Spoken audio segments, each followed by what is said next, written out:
It's bigger on the inside. You know, I don't think that statement's ever been truer. Scanning for audio.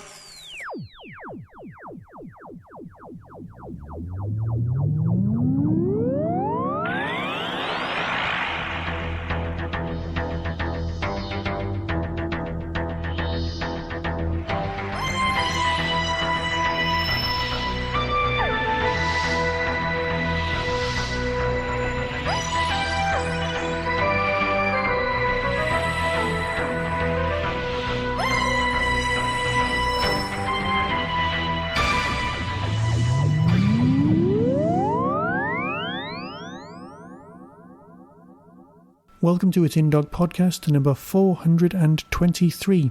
This is take 2 of the podcast because my battery just failed and I didn't record anything that I've just been talking about for the last 20 minutes. The trick is to check your recorder to make sure that it's working in future. So, Flatline. Before I begin rambling insanely about this entire story, and trust me, I probably will, I just need to say that you will probably have received on the same feed an EPUB version of a Victorian science fiction classic called Flatland, about the relationship between two shapes in a 2/3-dimensional world. It's spheres and triangles, and it's also, of course, an allegory about Victorian social society. Don't let that hold it against you. It's not particularly long, but it is, well, fascinating, especially if you enjoyed tonight's Doctor Who. So, if you enjoyed it, fair enough, and if not, well, take it up with the author. He's been dead for an exceptionally long time. So, Flatline. Why is it called Flatline? I can only kind of work it out from the fact that it's got flat in it, and flatline usually means death, but also there's line because it's set near and around a railway station. Now, why is it set in Bristol? The graffiti artist Banksy is based in Bristol, that's all I can think of, and perhaps the author, went, alright, so let's do something graffiti-based. Let's down with the kids. Perhaps I'm just being unkind. Because being unkind about this episode really isn't on the cards. Because although it has a 2-dimensional drawing-type baddie, it's no scribble monster. This is not Fear Her, despite what other people I'm sure might say. This story has some brilliant, brilliant moments. And I, for one, genuinely think that this episode, this story, is destined to be rewatched many times, but I have already rewatched it. And on first viewing I was picked up, I was carried, I was taken away with the whole narrative. But on second viewing, not so much. But let's face it, the people out there who watch this once far, far outweigh the number of us, yes, I'm talking to you, who watch this time and time again. Yes, it's quite obvious that this is the, and I want to use the rabbit ears of course, Dr. Light story. If you cast your mind back to The Girl Who Waited, the Doctor was stuck in the TARDIS or in a room, unable to help and interact with the entire rest of the narrative. Here, actors-wise, you have got the Doctor in almost every scene. But, of course, he was all recorded in one block. Apparently last week's Mummy story was also the companion Light story, and that was so well done I didn't notice even remotely. I only really noticed it when I was watching it for the second time. That, yes, the Doctor is just stuck in the TARDIS control room, giving Clara a chance to be, well, centre stage from the action, and that works for me. Yes, there is an argument out there that we should have a female Doctor. I've covered this. Clara pretending to be the Doctor, well, that's a whole different kettle of fish. It lets the Doctor see the world, see the way that we, or Clara, sees him.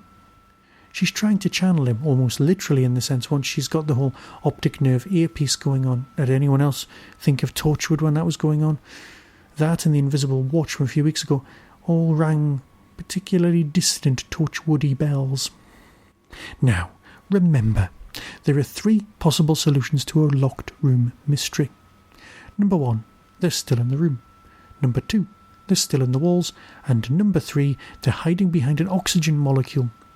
That third one only really works if you're dealing with Thor the Thunder God and you're stuck in a Dirk Gently novelisation. Yes, the business with a shrink ray, you can kind of see the point that they even had to bring it up and mention it and say that no, it's definitely not a shrink ray. But the idea of changing the outer dimensions of the TARDIS, why had that never occurred before?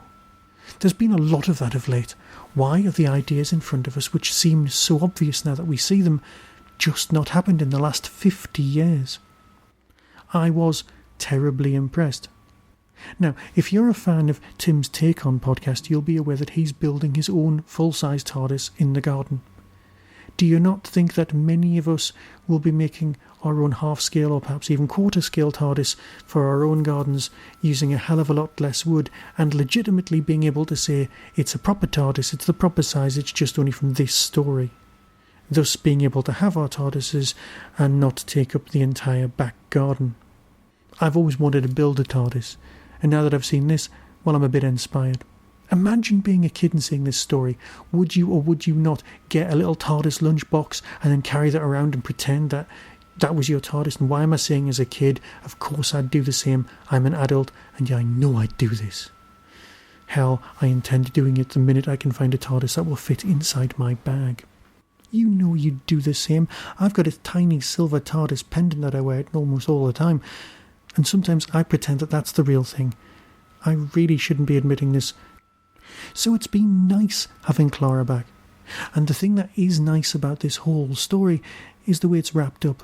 The whole business with Danny and her being in denial basically to herself about the whole situation is not a good thing. The Danny phone call did distract you from the narrative halfway through, but it did save them having to film Clara jumping through a window, because let's face it, action by havoc just isn't an option these days.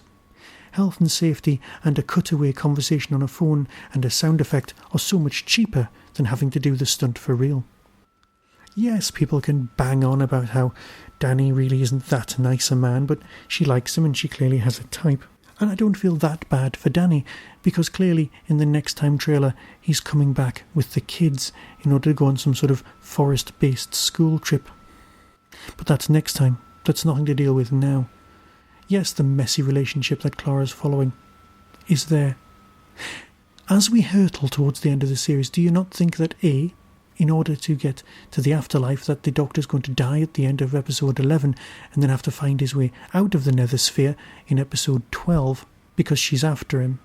And let's face it, there's something very odd about God, and again, the rabbit ears, watching things on an iPad. Do you really think that God would have an iPad? If you're an Apple user, the answer is probably yes. But I genuinely suspect it's more the work of the devil. So perhaps she would have an iPad. I'm becoming slightly lost here, aren't I? Well, I've got 2 pages of notes and they're all over the place. Bear with me and please forgive me. The Doctor has to deal with Clara. He's not good with humans or human emotions. He's been on a learning journey that's lasted most of his life, and he still hasn't quite got the hang of it. He doesn't like them when they're sad. He doesn't like them when they're complicated. Having more than 2 emotions at once just confuses him more than anything else. So yes, he is cross. He is surprised at the whole Clara being okay about hanging around. She's basically in denial. She's in denial to herself and to Danny and to the Doctor. And it is all going to end in tears. But after this week, when we got to see how the Doctor sees Clara through Clara's eyes, literally, you can almost see the Doctor kicking Clara out on purpose. No more last hurrahs, but this does kind of work. There are brilliant moments here. You've got stuff like the blank psychic paper. I was actually watching it thinking, one day that's just not going to work on someone. And it didn't work on Christopher Fairbanks, who is one of Britain's greatest actors. This guy has been hanging around acting for years, and he's just superb in everything he does. He's got a stillness and an edge that so many actors just don't have. Like some 70s disaster movie, he gets to survive despite the fact that he shouldn't, just like, say, the Poseidon Adventure where people survive and you just go, oh, okay, fair enough, or Towering Inferno. People who should survive don't, people who shouldn't do, because that's real life, and that's what worked so well here. The Doctor's genuinely not happy because, at his core, what the Doctor does isn't to show off, it isn't to impress people, it's because no one else can do these things. I was a tiny bit disappointed at the TARDIS in ultimate defence mode. The tiny little square that just a little a little bit too much like one of those Time Lord signalling devices, or even more like the Pandorica, the little plastic one you could buy by collecting all of the action figures and slotting it together. Perhaps that's what it was. Perhaps it's just another way of creating yet another toy. Do you not think that it would have looked more like, say, the cylinder in the 50th anniversary story, where you saw what the TARDIS really looked like in its basic form? I don't know. This is just my thoughts. But then again, it would look more like a flask. The way that they finally defeated the creatures, yes, worked tremendously well. Turning the creatures' energy against themselves worked lovely. But for me, I was hoping that it would be something that the other guy, the new companion, the companion's companion, would present, would suggest.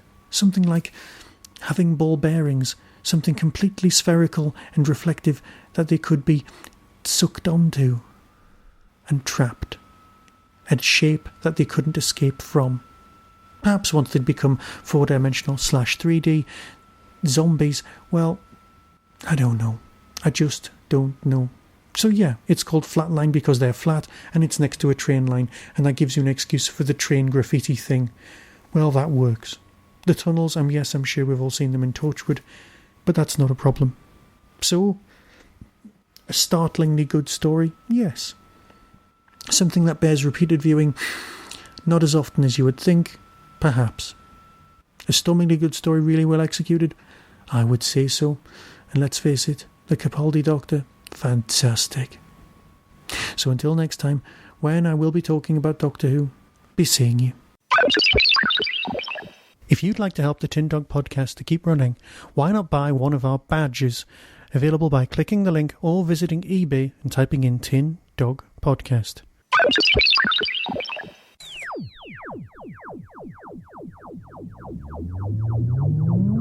You've been listening to the Tin Dog Podcast, available on RSS, iTunes, Stitcher, Audio Boom and Tumblr. Doctor Who and its associated works are copyright of the BBC.